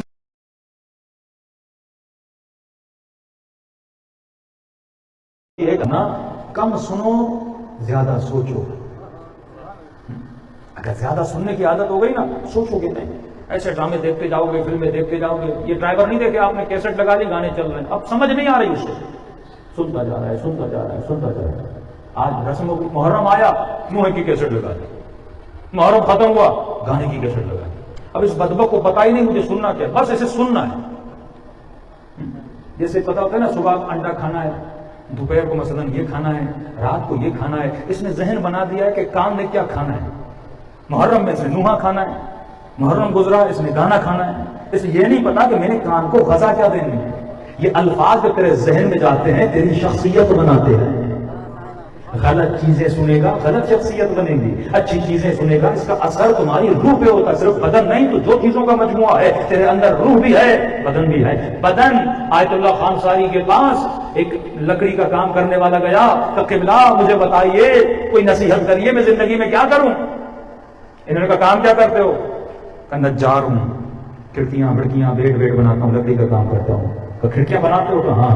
کہ بس ایک کام کرو، اپنے بدن کی کھڑکیوں کو شیطان کے لیے بند کر دو۔ گھر پہ تالا، گاڑی پہ تالا، موبائل پہ لوک، پر بدن پہ کوئی لوک نہیں، زبان پہ کوئی لوک نہیں، آنکھوں پہ کوئی لوک نہیں۔ بھائی موبائل ہے نا، جب تیرا انگوٹھا لگتا ہے نا پھر کھلتا ہے، جب تو اپنا پاسورڈ لگاتا ہے پھر کھلتا ہے، ہر کسی کے ہاتھ میں نہیں کھلتا، تو پھر تیرا بدن ہر کسی کے ہاتھ میں کیوں جاتا ہے؟ آنکھوں کو وہاں کھول جہاں اللہ کا انگوٹھا لگے، جہاں خدا اجازت دے وہاں آنکھ اٹھے، جہاں اللہ اجازت دے وہ کان سنے ہیں۔ تو اجازت نہیں زبان سے ہر لفظ ادا کرے، وہ الفاظ ادا کر۔ فرمایا شیعہ اکثر ذکر خدا میں مشغول رہتا ہے۔ آج سے عادت ڈالیے، فضول باتیں چھوڑ دیجیے۔ یہ سندھ میں بڑی عادت ہے نا، جہاں جاؤ بندے ہوٹل پہ بیٹھے تو کر کیا رہے ہو؟ ٹانگ پہ چڑھائی ہوئی، چائے پہ چائے پیے جا رہے ہیں۔ اور فلم چل رہی ہے، کوئی پنجابی فلم ہے، کوئی پتہ نہیں سلطان رائے کی فلم ہے، کیا دیکھ رہے ہو تم پتہ ہی نہیں۔ مکہ وہ مارتا ہے، بندہ 4 فٹ ادھر گرتا ہے، خوش یہ ہوتا ہے۔ تو بھی اپنے شیطان کو 1 2 فٹ والا مکہ مارنا، سارے مکے تو ہی کھا رہا ہے، نڈھال شیطان کے سامنے بندہ لیٹا ہوا ہے، جو کر تیری مرضی ہے۔ بہادر بن، کیوں اپنا وقت ضائع کر رہا ہے؟ اتنا قیمتی وقت جس کے ذریعے تو اپنے وجود کو اپنی نظروں کو بنا سکتا۔ یہ 1 گھنٹہ جا کے 4 فرامین مولا کے سن، ایک کتاب پڑھ، ان پڑھ ہے تو 1 2 حدیث سے سن لے کم از کم نا، قرآن کا ترجمہ لگا لے، نیچر بنا لے، کچھ سیکھ، یا کچھ بھی نہیں کوئی ایسا کام کر جس کا فائدہ ہو، آخرت کا فائدہ ہو۔ یہ 4 گھنٹے جا کے مارکیٹ میں کما، کچھ پیسے تو گھر لائے گا۔ یہ 6 گھنٹے، ہم نہیں کہتا آدمی آرام نہ کرے، لیکن آرام کی بھی ایک لمٹ ہوتی ہے نا۔ بندہ صبح سے شام تک 8 گھنٹے کام کرتا ہے، آپ کہتے ہیں مجھے آدھا گھنٹہ ریسٹ چاہیے، چلو آدھا گھنٹہ ٹی وی دیکھ لیتا ہے، 5 منٹ اخبار سن لیتا ہے، پھر بچوں سے باتیں کر، بیوی سے باتیں کر۔ بیوی چیخ رہی ہوتی ہے، گھر میں ٹائم نہیں دیتا، اور فون پہ بولتا میں بہت بزی ہوں، پتہ چلتا ہے بندہ ہوٹل میں بیٹھا ہوا۔ جس کا حق ہے اسے تو حق نہیں دے رہا، فضول دوستوں کے ساتھ تو اپنا ٹائم ضائع کر رہا ہے کہ یہ تیری قبر میں تجھے مدد کریں گے، کم از کم بچوں کو کچھ سکھائے گا، مرنے کے بعد ایک فاتحہ تو پڑھیں گے، مرنے کے بعد بیوی تیری اچھی باتیں تو کرے گی، ایسا نہ ہو مر جائے تو بولے ہاں صحیح تھا لیکن بہت نکما تھا۔ میں فرماتا ہوں مومن کی نشانی جب دنیا سے جاتا ہے نا، لوگ اسے یاد کرتے ہیں، کہتے ہیں کتنا اچھا آدمی تھا۔ مرنے کے بعد کوئی تیرے بدن کو یاد نہیں کرتا، تیری صفات کو یاد کرتا ہے۔ آج دنیا حسین کے کردار کو یاد کر رہی ہے۔ کہاں ہے یزید کا جسم؟ ہے کسی کو پتا؟ سب کو یزید کا کردار یاد ہے۔ اسی طرح مولا حسین کا کردار، اور کردار کی وجہ سے خدا نے جسم حسین کو عظمت عطا کی ہے۔ کردار تھا تبھی جسم کی ویلیو بنی ہے نا۔ یزید کا کردار نہیں تھا، کوئی اس کے جسم پر تھوکنے کے لیے بھی تیار نہیں ہے نا۔ کون پوچھے یزید کہاں ہے اس کا جسم؟ نہیں، تیری ویلیو بنتی ہے تیرے کردار کی وجہ سے۔ واللہ وقت کو ضائع نہ کر، وقت سے قیمتی کوئی چیز نہیں ہے۔ یا وقت دنیا بنانے میں لگا یا آخرت بنانے میں لگا۔ دنیا وہ بنا جو رزق حلال والی ہو، اور آخرت یعنی راز و نیاز، کردار، اپنے بچوں کو ٹائم دے، فیملی کو ٹائم دے۔ ٹائم کون سا دے؟ فضول چیزوں کے لیے انہیں بٹھا کے سمجھا کہ ہم دنیا میں کیوں آئے ہیں، ہمیں اس مکتب کی، مذہب کی، دین کی اور اپنے وجود کو تربیت دینی ہے، اور قیامت کے دن ایسا بن کے اٹھنا ہے کہ رسول کی بیٹی ہمارے اوپر فخر کرتی ہوئی نظر آئے۔ یہ معاشروں کی گندی عادتیں، گندی دوستیاں، گندا ماحول۔ اب یہ بھی ضروری نہیں کہ بندہ ایک دن میں اپنی عادت کو چھوڑے۔ اب تربیت کیسے کرنی ہے یہ بھی اہل بیت کے فارمولے ہیں، انشاءاللہ 2 دن میں ٹائم رہا تو بتائیں گے کہ میں تربیت اپنی کروں تو کیسے کروں۔ مولا کا فرمان ہے کہ جس چیز کی عادت تمہارے جسم کو ہو گئی ہے اسے فوراً نہ چھوڑو، تمہارا جسم کیا ہو جائے گا؟ بیمار پڑ جائے گا۔ مثلاً ایک آدمی سگریٹ کا عادی ہے یا نشے کا عادی ہے، اگر یہ فوراً چھوڑے گا نا پیٹ پہ بیٹھ جائے گا، نہ اس سے کام ہوگا، نہ اس سے ڈرائیونگ ہوگی، نہ دکان پہ بیٹھا جائے گا۔ اب مولانا نے کہا کہ نسوار چھوڑ دو، آدھا پاگل تو ویسے ہی ہو جائے گا۔ تو لوگ کہیں کہ نسوار کھاتا تھا تو اچھا تھا بندہ، یہ تو ویسے ہی گھر میں سب سے لڑنے لگتا ہے. ابھی اسے غصہ آئے گا نا، جسم کو اس نے اتنا دیا، اب جسم اس سے مانگے گا، یہ پورا نہیں کرے گا، اس کو غصہ آئے گا، اب غصے میں بیوی کو مار دے، کہیں بیٹی کو نہ مار دے، الٹا یہ کیا ہو جائے گا، غلط کام کرنے لگے گا. تو میں نے اس کو تربیت کیسے دینی ہے، اس کا بھی آہستہ آہستہ معصوم فرماتے ہیں. جس طرح بچہ پیدا ہوتا ہے نا، پیدا ہوتے ہی بچے کو گوشت نہیں دیا جاتا، دو کے بچہ مر جائے گا. پیدا ہوتے ہی بچے کو کسٹرڈ نہیں کھلاؤ گے، مر جائے گا. پہلے اسے نرم غذا، ہلکا سا دودھ پیتے پیتے طاقتور ہوتا ہے، تھوڑے دانت آتے ہیں، پھر ہلکی ہلکی نرم غذا، یہاں تک کہ اس کا معدہ اتنا مضبوط ہو جاتا ہے وہ گوشت کو کیا کرتا ہے، برداشت کرتا ہے. اسی طرح جب تو پیدا ہوتا ہے تیری روح بڑی کمزور ہوتی ہے، تبھی کا 7 سال تک اسے چھوڑ دے تاکہ یہ بڑی ہوتی جائے. اتنی سختی نہ کر اپنے بچوں پر. کئی لوگ سختی سے ان کے بچے دین سے بیزار ہو جاتے ہیں. بچہ سو رہا ہے، لات مار کے اٹھ نماز پڑھ، یہ نماز سے نفرت کرے گا، محبت نہیں کرے گا. بیٹی کو تماچے مارے تو چادر کیوں نہیں پہنتی، اس بیٹی کو چادر سے نفرت ہو جائے گی. آہستہ آہستہ کر کے جب یہ 7 سال کا ہوا، اب تھوڑا تھوڑا جس طرح بچے کو دودھ دیا جاتا ہے، پھر اسے کیک دیا جاتا ہے، پھر کسٹرڈ دیا جاتا ہے، پھر اسے گوشت دیا جاتا ہے. سخت غذائیں بعد میں. ایسا نہیں کہ تم پہلے ہی دن اسے بولو کہ شب قدر ہے 100 رکعت نماز پڑھو، وہ کہے گا میں کہاں آگے پھنس گیا. ایک بندہ نیا مسلمان بنا، اس نے کہا چل مسجد میں نماز پڑھو. نیا مسلمان، نیا شوق، عبادت کریں گے، اللہ کی عبادت کریں گے. مسجد میں مولوی صاحب کو بولا نیا مسلمان ہے. اور آپ کو پتا ہے اہل سنت جو ہے نمازوں میں لمبی صورتیں پڑھتے ہیں، عادت ہے. پوری رات جو تراویح پڑھتے ہیں پورا قرآن ہی ختم کر دیتے ہیں. اسپیڈ اتنی ہوتی ہے، الا ماشاء اللہ جہاز کی اسپیڈ سے قرآن پڑھتے ہیں. بھائی سمجھ تو صحیح، تو کیا پڑھ رہا ہے. ایک رمضان میں مولوی کی اذان اور تراویح، اسپیڈ اتنی ہوتی ہے کہ آنکھ سموسے پہ ہوتی ہے، اور ایسی تیز اذان دے رہے ہوتے ہیں. یہ منع ہے معصومی. عبادت طمأنینے کے ساتھ. ہمارے پاس لوگ پتہ نہیں کہاں سے سیکھتے ہیں کہ مولانا ہم تو بڑے متقی ہیں، رمضان میں پہلے نماز پڑھیں گے پھر کھانا کھائیں گے. بھائی ہر بندے کی کیفیت الگ ہے. اگر تو برداشت کر سکتا ہے نماز پڑھ، بعد میں افطاری کر. لیکن اگر کسی کا بی پی لو ہو گیا ہے، شوگر لو ہو گئی ہے، اب وہ ضد کرے نہیں نماز پڑھنے کے بعد، وہ نماز ہی نہیں رہے گی، تیری توجہ نہیں ہوگی. پوری نماز میں کھجور اور شربت گھوم رہا ہوگا، بس ختم کروں گلاس پی. نماز کا کیا فائدہ. اذان آئی سکون سے جا کے شربت کا گلاس پی، 2 کھجوریں کھا، پیٹ کو انرجی مل جائے گی، تم نے بدن کو کھانا دے دیا. اب بدن روح کو تنگ نہیں کرے گا، ورنہ تو بدن کو بھوکا رکھے گا، کہے گا اللہ اکبر، یہ بولے گا کھجور دے، یہ بولے گا جوس دے، بولے گا سموسا دے، پکوڑا دے. پوری نماز میں پکوڑ کھجور اور سب نماز تباہ ہو گئی. مینیج کر، تربیت کرنا سیکھ. اذان آ گئی، روزہ پورا ہو گیا، جا آدھا گلاس پانی کا بھی، 1-2 کھجوریں لے. کتنا لگتا ہے، 1 منٹ ہی لگے گا نا. 2 کھجوروں لے گا، بی پی تیرا مینٹین ہو جائے گا، شوگر تیری مینٹین ہو جائے گی. اب سکون کے ساتھ مصلی پہ کھڑے ہو جا، اللہ اکبر کر کے نماز پڑھ، اطمینان کے ساتھ. اب بولے نہیں میں بڑا متقی ہوں، 10 نمازیں پڑھنے کے بعد کھانا کھاؤں گا، پھر وہ نماز نہیں ہوگی، وہ پکوڑا ہوگا. اس نماز کا کوئی فائدہ نہیں ہے. دوسرا ہمارے اندر پتہ نہیں کیا مسائل ہیں. ہماری مسجدوں سے جب اذانیں آتی ہیں تو لگتا ہی نہیں اذان ہے، ایسے لگ رہا ہے کوئی ذاکر مسائل پڑھ رہا ہے. لمبی اذانیں. بھائی کیا ضرورت ہے لمبی اذان کی؟ تو لوگوں کو سر سنا رہا ہے یا اذان سنا رہا ہے؟ اب مولا کی ساری صفات اس میں اذان میں سنانی ہے. معصومی کا فرمان ہے اذان مختصر ہو، لمبی نہ ہو. کسی آدمی کو کام ہے بازار سے آئے، اب 10 منٹ کی تیری اذان ہے، 20 منٹ کی تیری نماز ہے، بندے کا دل ہی نہیں لگے گا. دوسرا مغرب کا وقت بہت کم ہوتا ہے، جلدی اذانیں دے. اذانوں کو لمبا کرنا مکروہ ہے، لیکن ہم عبادات کو جب فلسفے کو نہیں سمجھتے غلط کام کر رہے ہوتے ہیں. بس سب کو مشہور ہے، دور سے پتہ لگتا ہے شیعوں کی اذان آ رہی ہے، شیعوں کی اذان میں بڑا سر ہوتا ہے، سر بھی مسائل پیدا ہوتا ہے. اذان کا مطلب مختصر، روزے کا مطلب سمجھو اس بدن کو مینٹین کیسے کرنا ہے، تربیت کیسے دینی ہے. صرف نماز کا حکم نہیں، بچے کو نمازی کیسے بنایا جائے یہ بھی مولا علی بتاتے ہیں. صرف حجاب کا حکم نہیں، بیٹی کو محجبہ کیسے بنایا جائے. جب تک اس کو ویلیو نہیں بتاؤ گے نا، اب بچہ اس کو نہیں پتا ہیرا ہوتا کیا، اس کو کوئی ٹافی دے کر ہیرا لے کر چلا جائے گا نا. اسی طرح شیطان نماز جیسے ہیرے ہم سے لے لیتا ہے اور ہمیں فضول فلموں پہ بٹھا دیتا ہے. ہمیں پتا نہیں کہ ہم کیا گوا رہے ہیں اور کیا کما رہے ہیں. اب یہ بھی لے گیا اس بیچارے کو، نئے تازہ نمازی کو مسجد میں لے گئے کہ چلتے ہیں آج نماز پڑھتے ہیں. اس نے کہا بھائی میں نے کلمہ پڑھا ہے، اب تو پکا مسلمان بنوں گا. آ گیا مسجد میں، مولوی صاحب کو پتا چلا نیا مسلمان ہے.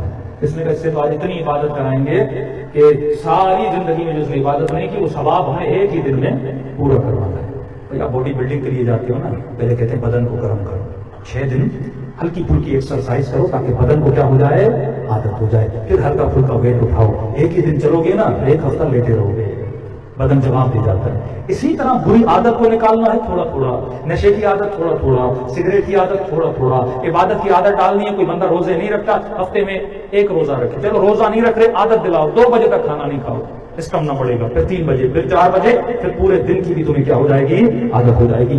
روزہ بدن کے لیے، بدن کو عادت دلاؤ، اس بدن کو خدا نے ایسا بنایا ہے جیسی عادت دلاؤ گے بدن ویسا بن جاتا ہے، اس میں ڈیولپ ہونے کی صفات موجود ہیں۔ اب یہ چلے گیا مسجد میں، اور جیسے نماز شروع ہوئی مولوی نے سورہ حمد کے بعد سورہ بقرہ پڑھا۔ بقرہ سمجھتے ہیں قرآن کا دوسرا سورہ، 3 جز کا سورہ ہے، 60 صفحے سمجھو، سورہ بقرہ۔ عربی میں بقرہ بولتے ہیں بھینس کے بچڑے کو، یا بھینس سمجھ لو۔ بندہ کھڑا ہو کے اس کے گھٹنے جواب دے، اس نے بڑی مشکل سے نماز کو پڑھی، ختم ہو گئی، گھر چلا گیا۔ 2 دن کے بعد دوست نے بولا آؤ چلتے ہیں مسجد نماز پڑھ۔ اس نے کہا نہیں بھائی تیرا مولوی اتنی لمبی لمبی صورتیں پڑھاتا ہے، میں تو مسجد آؤں گا۔ ہاں اتنے دنوں کے بعد آ کے نماز پڑھی تھی اور وہ بھی سمجھ نہیں آیا، پڑھتے جا رہا ہے 3 جز کا سورہ پڑھ دیا۔ کہا نہیں آج بولوں گا چھوٹا پڑھے، وعدہ کا وعدہ۔ اس کو پھر مسجد میں لے آئے، مولوی صاحب اس میں بندہ تھک گیا تھا تو قرآن کا چھوٹے سے چھوٹا سورہ ہے نا وہ پڑھیے۔ اس نے کہا ٹھیک ہے۔ اس نے کہا کون سا سورہ؟ مولوی صاحب نے کہا آج میں سورہ فیل پڑھوں گا۔ فیل چھوٹا سورہ ہے، عربی میں بقرہ کہتے ہیں بھینس کو، فیل کہتے ہیں ہاتھی کو۔ اس دن میں نے بھینس والا سورہ پڑھا تھا، آج ہاتھی والا پڑھوں گا۔ انہوں نے جیسے اللہ اکبر کہا یہ سوچنے لگا کہ جب بھینس والا اتنا بڑا تھا ہاتھی والا تو اور بڑا ہوگا۔ یہ وہی نماز چھوڑ کے بھاگ کے چلا گیا۔ تربیتی اصول کہ میں نے اولاد کی تربیت، بدن کی تربیت کیسے کرنی ہے، یہ بھی اصول کون سکھائے گا سوائے محمد اور آل محمد کے؟ کسی کو سکھانے کی ضرورت بھی نہیں ہے، کیونکہ اگر کوئی کمپنی موبائل بناتی ہے، کوئی چیز بناتی ہے تو میری تربیت بھی کون کر سکتا ہے؟ یا وہ کر سکتا ہے جس نے مجھے بنایا ہو، یا وہ کر سکتا ہے جس نے مجھے بنتے ہوئے دیکھا ہو۔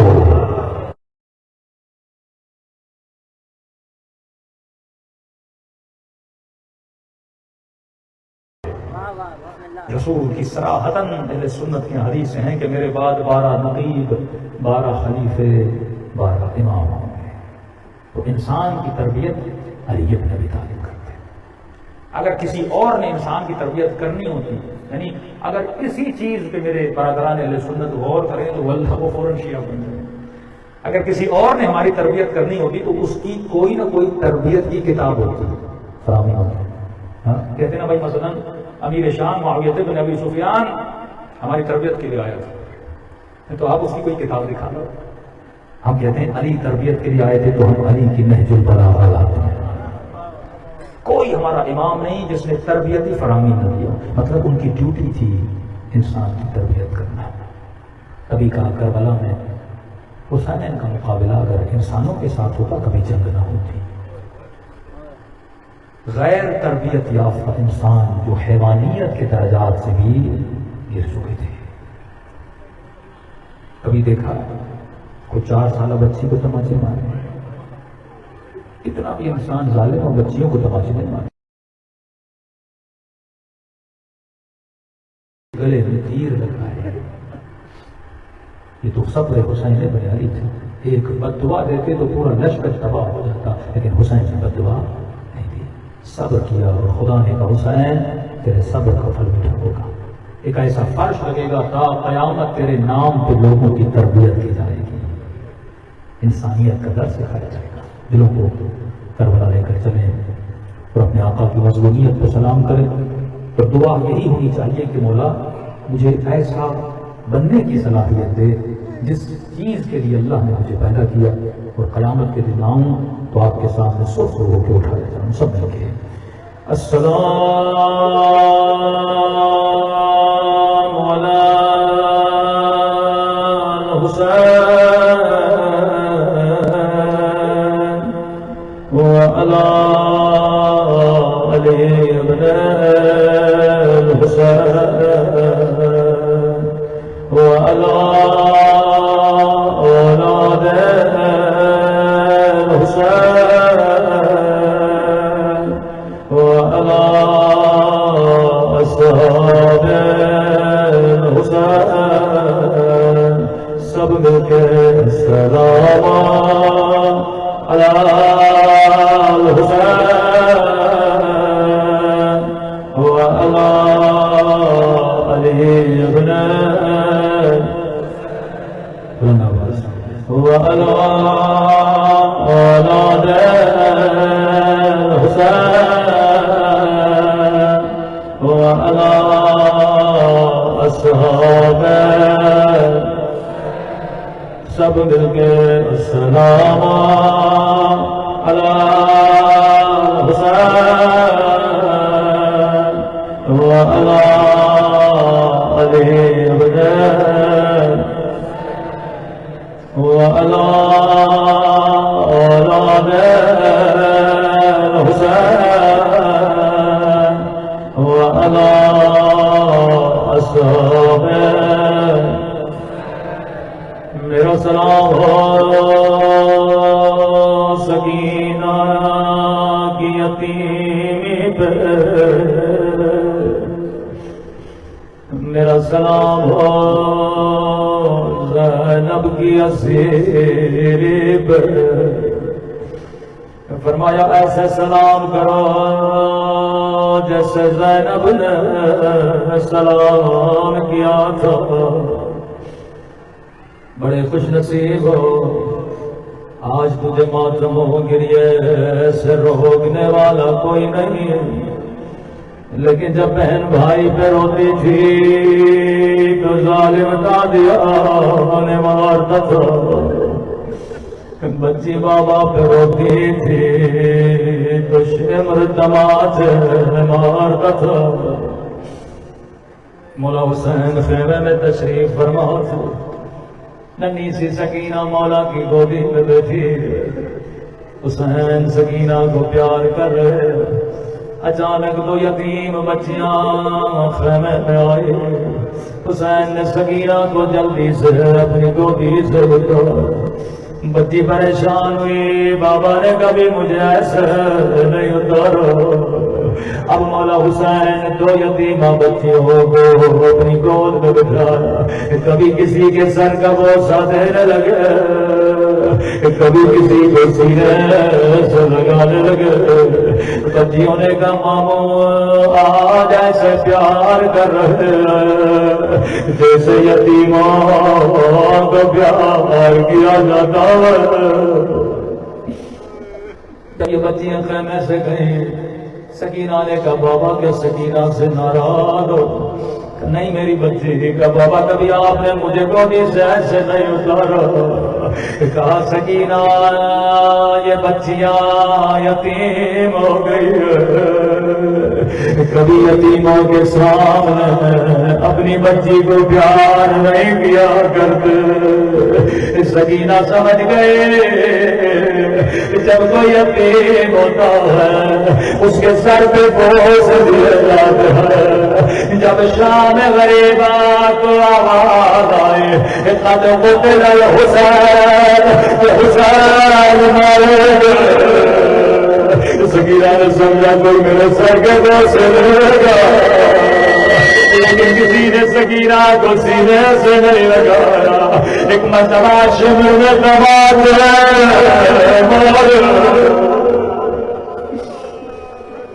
روکے گا بابا تو نے تو کہا یتیموں کو پیار کیا جاتا ہے لیکن میں جب سے یتیم ہوئے کسی نے مجھے سینے سے نہیں لگایا بڑی مظلومہ بیوی ہیں جن کی گود اجڑ گئی جن کے دونوں بچے دنیا سے تڑپ تڑپ کر چلے گئے اے خدا تجھے رباب کی اجڑی گودی کا واسطہ بڑی مظلومہ بیوی کبھی ٹھنڈا پانی نہیں پیا کبھی سائے میں نہیں بیٹھی کہتی ہیں سجاد کیسے ٹھنڈا پانی پیو میرے اصغر کو پانی نہیں ملا تھا میرے حسین کو پانی نہیں ملا ایک مولا کا ظاہر کربلا گیا کہتا میں نے ہر شہید کی قبر کی زیارت کی لیکن مجھے کہیں علی اصغر کی قبر نظر نہیں ہو رہی.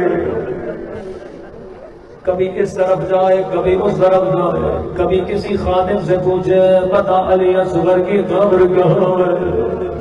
میں نے سنا تھا حسین نے خیمے کے پیچھے علی اصغر کو دفن کیا تھا. خدا نے کہا میں نہیں پتا. یہ روتا ہوا آیت اللہ کشمیری کے پاس آیا, قبلہ آیا, میں ڈھونڈ ڈھونڈ کے تھک گیا, لیکن کہیں 6 مہینے کے بچے کی قبر نظر نہیں آئی. بتائیے کہاں موجود ہے؟ آقا کشمیری کہتے ہیں مجھے بھی نہیں پتا, مجھے 3 دن کی مہلت دے. قبلہ کہتے ہیں میں نے ہر کتاب پڑھی لیکن کہیں نہیں ملا کہ علی اصغر کی قبر کہاں ہے. میں مصلی پہ رو رو کے سجدے میں چلا گیا. میں نے کہا امام حسین آپ کے ظاہر پوچھتے ہیں کہ علی اصغر کی قبر کہاں ہے. فرماتے سجدے میں نیند آئی, خواب میں امام حسین کی زیارت نصیب ہوئی. امام نے کہا کشمیری میرے اداکاروں کو بتا دو علی اصغر کو ڈھونڈنے کی زحمت لگے. میرے بچے کی کوئی قبر نہیں ہے, جسے اصغر کی زیارت کرے وہ حسین کی قبر کی زیارت کرے. مولا پھر بھی بتائے علی اصغر کو مولا نے کہاں دفن کیا. کشمیری میں نے کہا جس سے اصغر کی زیارت کرنی ہے وہ حسین کی قبر کی زیارت کر لے. اور سجاد نے علی اصغر کو میرے سینے پہ سنا دو,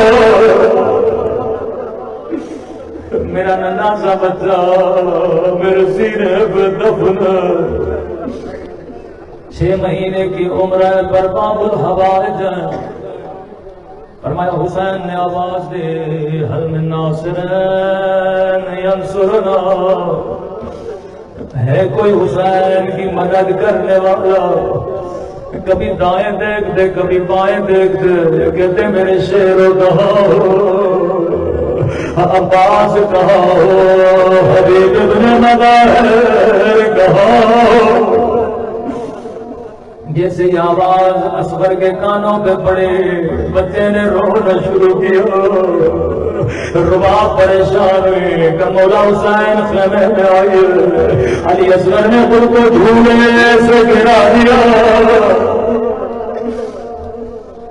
امام نے کہا میرے بچے کو سفید کپڑے میں لپیٹو, جس طرح سندھ میں رواج ہے نا بچے کو لپیٹا جاتا ہے. حسین نے سفید کپڑے میں علی اصغر کو لپٹا.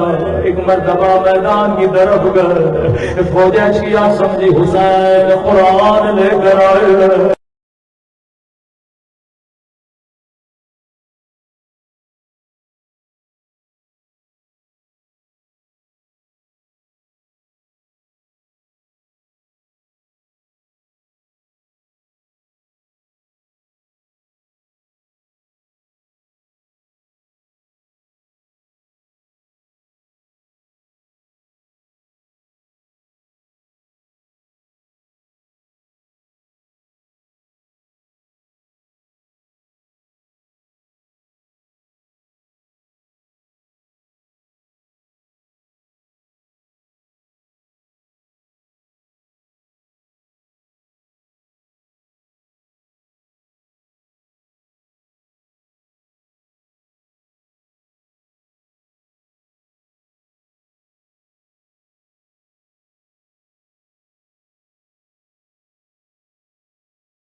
میرے بچے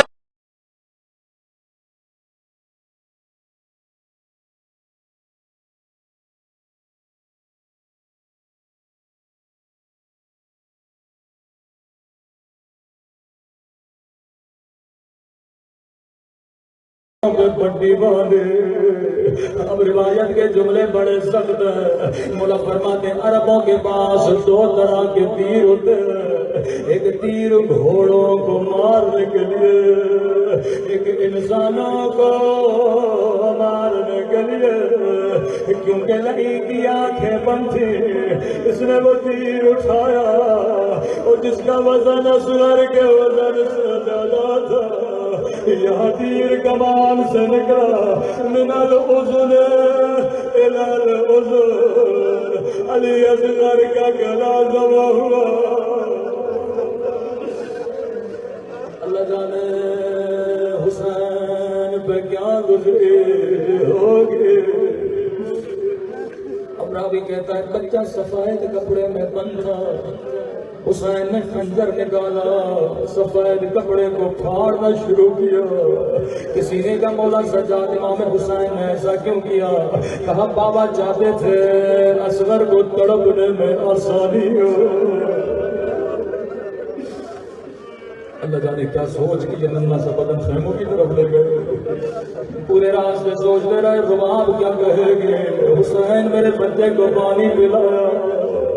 خیمے کے در سے آواز دی بہن زینب جلدی آ، لیکن ماں کو نہ بتانا. بی بی زینب نے کیا دیکھا تو ننھے سے پاؤں خون میں رنگین. خیمے کے پیچھے جا کے بچے کو دفن کیا. اب بہن زینب امام ہو، علم امامت سے جانتا ہوں میری لاشوں کو پامال کیا جائے گا. زینب گھوڑوں کے ٹاپوں کا وزن زیادہ ہے، میرے اصغر کا بدن نرم ہے، کہیں میرے بچے کا لاشا پامال ہو. لیکن ہائے حسرت حسین، جب 11 محرم کا دن آیا حرملانے کا میرا سرکار، ظالم نے حکم دیا 40 گھوڑے سوار نیزے اٹھائے، نیزے زمین پہ مارے. یہاں نیزہ زمین میں جاتا تھا یا رباب کی فریاد بلند ہوتی تھی. اب قیامت کا منظر تھا. ایک مرتبہ نیزہ زمین میں گیا، ایک ننھی سی لاش زمین سے باہر آئی. رباب کی فریاد بلند، ہاں میرا بچہ 2 مرتبہ شہید ہوا. ماتم حسین